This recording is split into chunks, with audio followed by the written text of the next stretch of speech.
अस्सलाम वालेकुम रहमतुल्लाहि वबरकातुहू। दोस्तों क्या हाल चाल है आप सबका। दोस्तों 10 पीस का लॉट जा रहा है परवानी परवानी महाराष्ट्र। क्योंकि परवानी में डिलीवरी अवेलेबल नहीं है दोस्तों, तो हम लोग ने भाई से बात करके इसको अकोला भेज दिया। अकोला उनके घर से सामने है, तो वहां से डायरेक्टली वो ले लेंगे।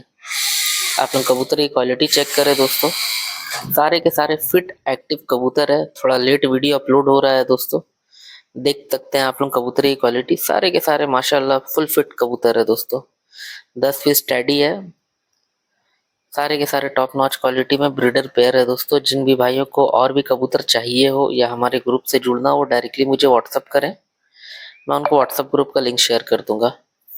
आप लोग चेक करें दोस्तों हमारा डिलीवरी करने का पूरा procedure, neat and clean procedure है दोस्तों। 100% कबूतर फिट एक्टिव जाते हैं।